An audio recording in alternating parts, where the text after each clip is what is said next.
Okay, I'm gonna get rolling with it. I think today's WAMA is the most important of all of them.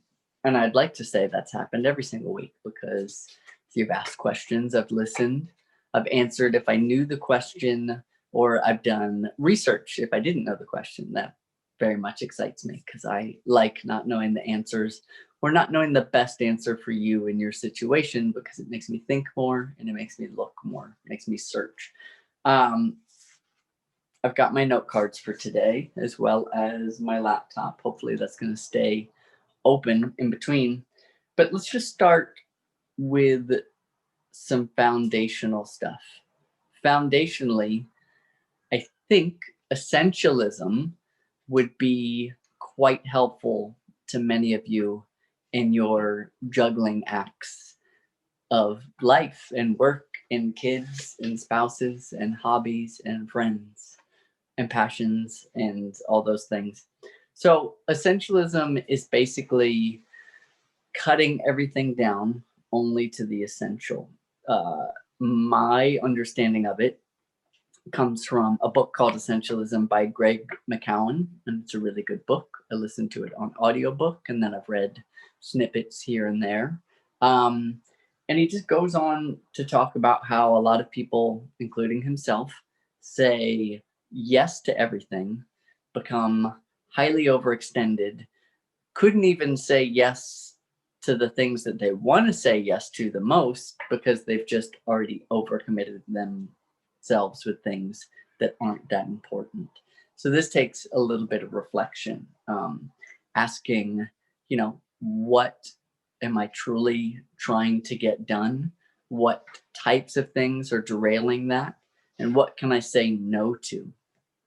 And the idea is that a lot of us are, and the reason there's a whole book on this is a lot of us are nervous to say no to people.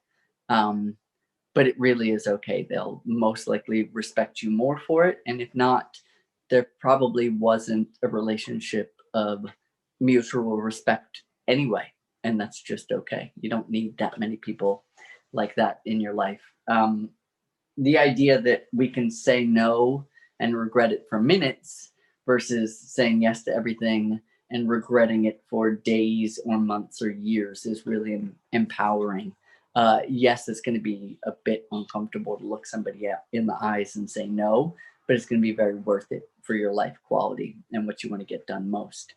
The reason this is coming up, essentialism, is because some of you are just talking about how you don't have time. And time is all we have. It's how we choose to spend it. And I say that completely with no accusation and in a non-judgmental way. I'd like to help you. I don't think you're necessarily spending your time doing the wrong thing, but there is a balance that might need to be achieved to fit stress mitigation, having a better sleep schedule, um, having a movement practice like we've been doing, and having some sort of mindful eating or eating protocol of some sort of system or framework around food. You can absolutely choose to do everything except those things, but you will suffer pretty bad in the future. And that's a trade-off. He talks a lot about trade-offs, which leads me to the question, if somebody asks you to do all these things, you have to ask, what trade-offs am I willing to make? Or excuse me, if you want to eliminate people from taking all your time, you have to ask, what trade-offs are you willing to make knowing that you can't do it all? So you have to think about what things you're going to be absolute with. It's probably, hopefully, family and health. And then what things are you willing to trade off? You decide after that, figuring out what is essential and then the other things that can fit. One of the good frameworks to whether to say yes or no is it's either a hell yeah or a no. And of course, with familial and relationship obligations, it's not as simple as hell yeah and no. You should typically help the people you love, even though sometimes you don't want to. But as a framework, if you're an overly busy person, you need to think about the things that you're like a 9 or a 10 out of excitement and life fulfillment on it. So don't say yes to one through 8. You know, if you're just like a level 1 of excitement about something, unless it's something you have to do, like your taxes, then don't do it. That's the thing you say no to. So the hell yeah or no mantra has helped me a lot.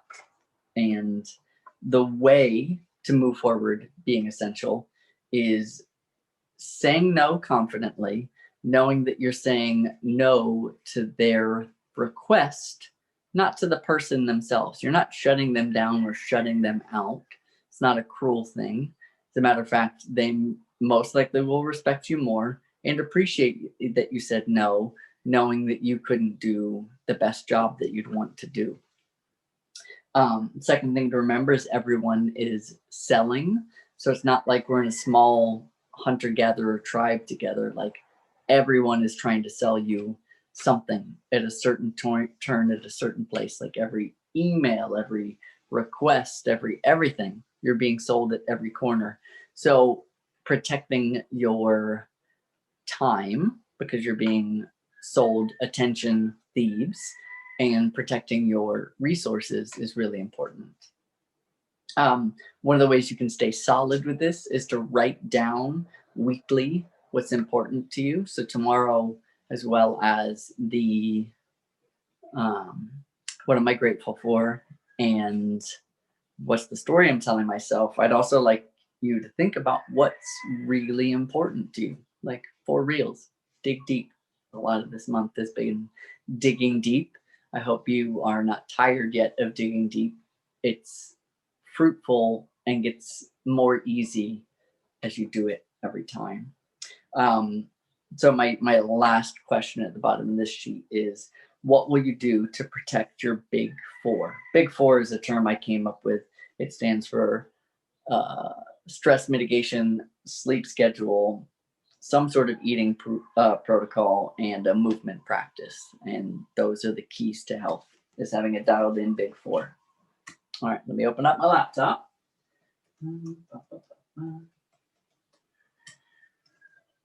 Nailed it. Got it right on the first time. Okay, so essentialism down. Next is present versus future focus. A lot of the questions I'm also getting have to do with fun and skipping things and also doing them and loving them.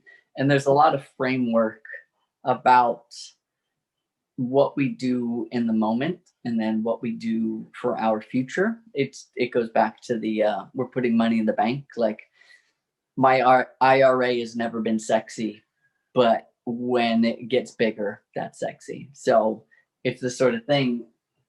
Are you going to put money in the bank of your physical capacity, of your abilities, of your health, of having, a stable future versus an unknown future of medical issues? And this isn't to scare you. Like everybody's path looks different. It doesn't necessarily look like the one I've even proposed. My job is to hopefully find out what it is, what drives you, what is fun. But just wanted to do a quick talk on present focused people versus future focused people. I want you to tally off which of these things sounds like you. Present focused people, they pursue pleasure, excitement, and novelty. They focus on immediate gratification, especially appreciate life, nature, and the people around them, are playful, impulsive, and sensual, avoid anything boring, difficult, or repetitive, get fully immersed in the moment and lose track of time, are more likely to use drugs and alcohol, and are better at helping others than helping themselves. I'd say I live in this category in some ways. You're going to see there's a sliding scale. Let's go to future focused people. Future focused people delay gratification, are driven with self-discipline because they vividly see their future goals, tend to live in their minds, picturing other selves, scenarios, and possible futures, especially love their work, exercise, invest, and go for preventative health exams, are better at helping themselves, but worse at helping others. That's really interesting. Are more likely to be successful in their careers, but often at the expense of personal relationships, which require present focus.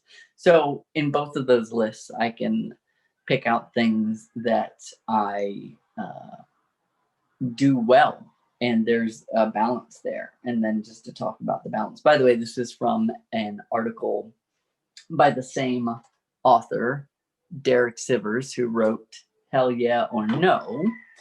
And he goes on to finish the article with both mindsets are necessary. You need a present focus to enjoy life, but too much present focus can prevent the deeper happiness of achievement. I call this shallow happy versus deep happy. I wish this was all a part of a common understanding, the way we understand when extroverts want to go out for excitement and introverts want to stay home with a book. This concept even helps me understand myself when I'm acting out of character. If I'm acting too undisciplined, I realize it's because I've stopped vividly seeing my future. I'll say that sentence again. If I'm acting too undisciplined, I realize it's because I've stopped vividly seeing my future. I can only see the present. If I'm acting too disconnected, I realize it's because I'm too obsessed with my goals. I can only see the future. So that is present versus future focus. And I thought that framework would be really helpful to those I've seen the struggling with discipline comment. I've also seen the it's not so fun sometimes thing. Sometimes it is. Like there's a mixed bag. Everybody's in a different place. But I thought that would be really helpful. I'm yapping. I'm just going to make sure nobody's trying to come in the room. Nope, no participants. It's going to be a solo run. Last up, intuitive eating and training. So intuitive eating is basically checking in with yourself. It's mindful eating. It is occasionally putting down your fork between bites. Like if you're a steam shovel like I am, like Jackie, who's a speech language pathologist, has to yell at me to breathe occasionally while I'm eating. I'm kind of like a dog in that way. I just wolf it down. It's not good. Anyway, the idea that we do many things mindlessly makes a really powerful impact when we just do a couple things mindfully. And the way I think about things with eating, even though I eat fast, I do check in. I say, am I an 8 out of 10 satisfied? And for the most part, when I am, I can stop eating because in 2 or 3 minutes, I'm going to be full. That's my stomach or my brain catching up with my stomach. Also being mindful of what I put on my plate. Like for me, I'm very much a vegetables and protein kind of guys, but I make sure if I have my way, it would just always be just protein, because I love to eat meat, but that would leave me a very imbalanced human. So I have to make sure that a large portion of that is dark leafy greens, cruciferous veggies, fermented vegetables, my krauts and my kimchis and everything like that. And by mindfully setting up my plate that way, it helps. Intuitive eating also is very flexible because there are no goods and bad foods. There's just knowing how a food might make you feel, how it might make you react, knowing if it's okay to eat for a one-time birthday party for a year or whatever it may be. It very much takes the emotion out of things and creates a good framework. Intuitive eating and training together basically looks like a personalized pattern of healthy habits that works for you. We call that a healthy lifestyle, but I really liked that personalized pattern of healthy habits. It's probably my alliteration fix. A reminder cue that I thought was useful is that We need to create some sort of immediate satisfaction, and it needs to be the action. So instead of, I have a strong dislike for running distances on asphalt. So I won't be able to be motivated to do that by saying, okay, GB, if you run 2.5 miles on asphalt, then you get to eat a hamburger with sweet potato fries. It's like a treat or whatever, insert your go to the movies, like whatever your treat is. That motivation won't work for me. If I say I get to take Mac on a hike, and on all the uphills, I'm going to sprint uphill, the reward is right there. Like, he's panting, I'm smiling and panting at the same time, and it's immediately rewarding. So I thought that was really good for a cue, is that we need to be rewarded by the thing. There are obviously some things we need to do on this longevity path that we won't always enjoy, but if you can hook it to something you're already digging, it helps. So if you like to dance, but maybe do some core exercise first. Start the day with that so that you have a nice, strong, stable core, and then move on from there. If you like yoga, that's perfect. Use yoga for the warm up, for a little bit of weight training so that you can have that bone density, muscular, tendon, ligament strength benefit, and then do a yoga cool down as well. Like, really feel in your body and feel how much stronger your body feels. So make the payoff immediate. I thought this was an interesting note as I was studying, that if it isn't automatic, it's not a habit. And we just all the habit teachers go back to the brushing your teeth thing. Like, we just don't even think about it. We just do the thing. And that's for some of these habits or some of these routines. To turn it into a habit is going to be doing it over and over again for a long amount of time, like brushing our teeth, until it's just the thing we do. My example with Mac, he's a really good example of attaching a really good habit that is solidified quickly, because I could take him on a 30-minute walk in the morning and at night, and that's just to get his little crazy terrier energy out. So that's just a routine. Finding enjoyment in the activity could also look like where you source your food.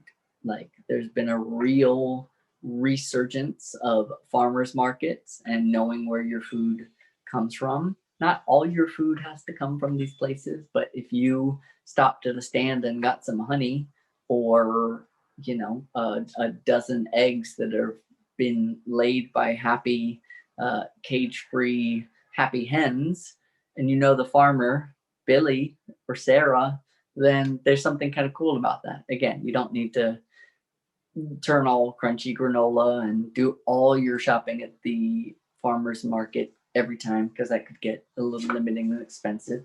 But make part of the process fun, and everything gets to be a bit more fun.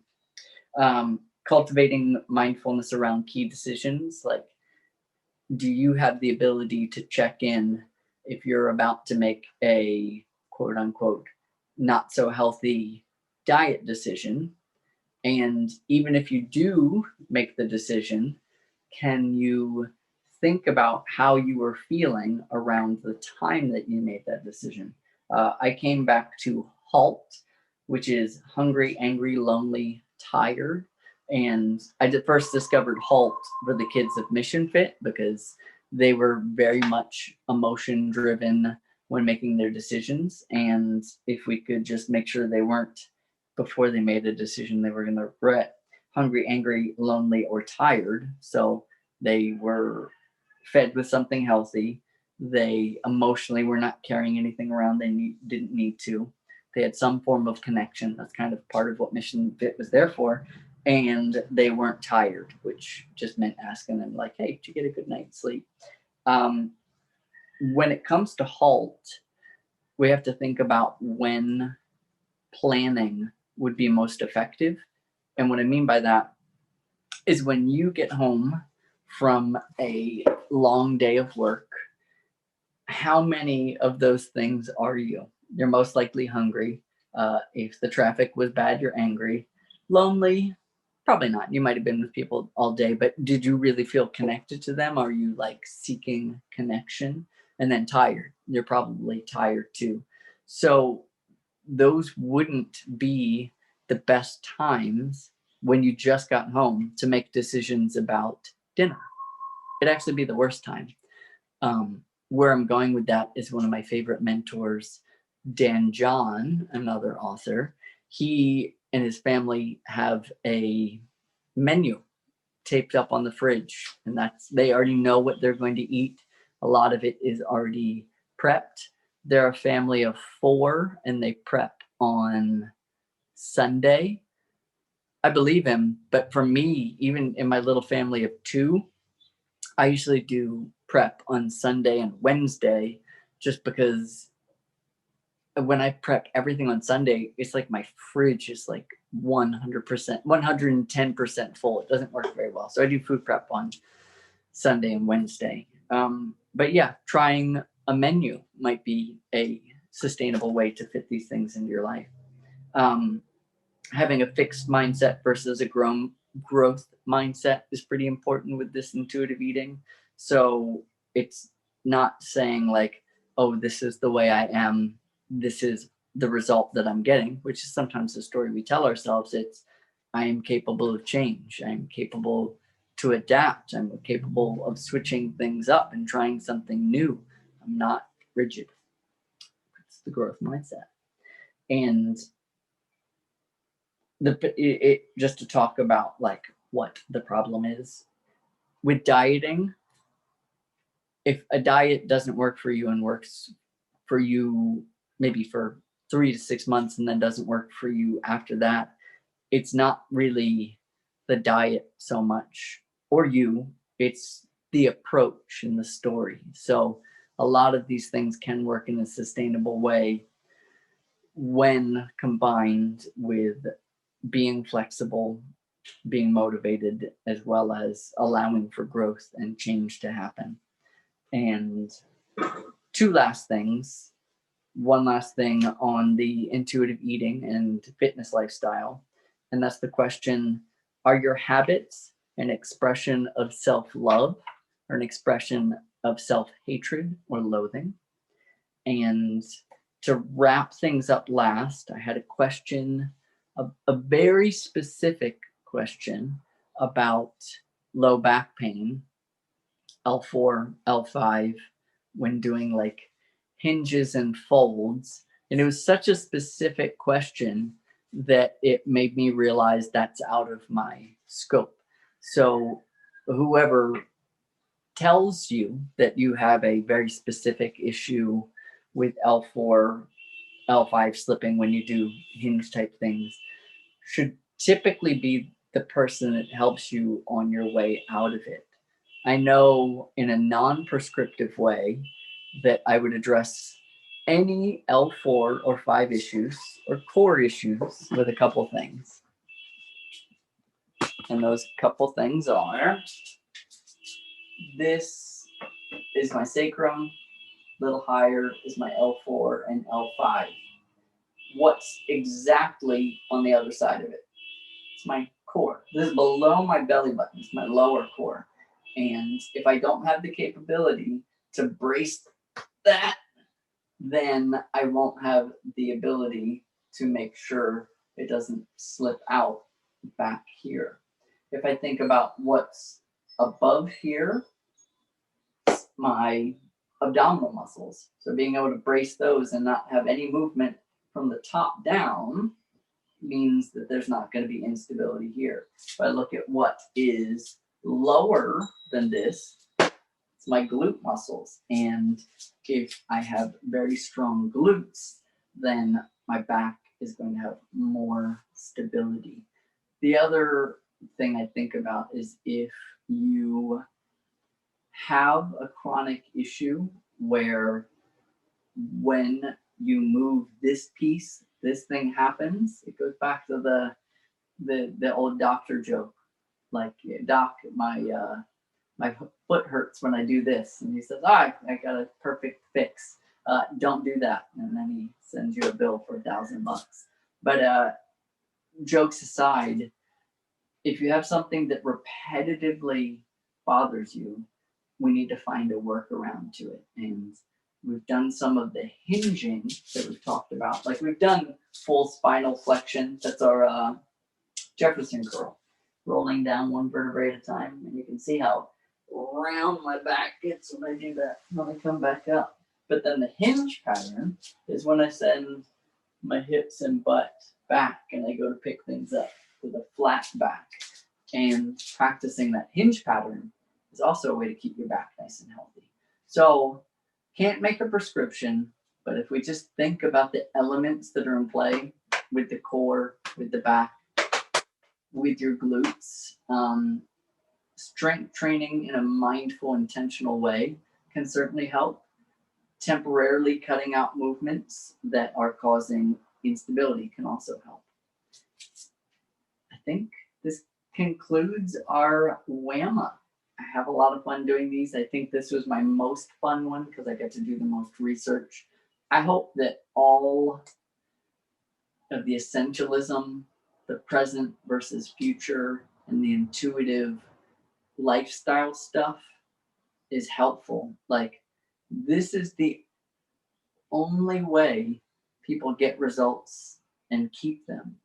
Every other thing, whether it's the 6-week bicep program or the big butts in 2 months or the paleo, the keto, the Mediterranean, the Greek, all those things are due to last for a little while and you'll get some results from them, but they absolutely will not stay without the lifestyle to back it up.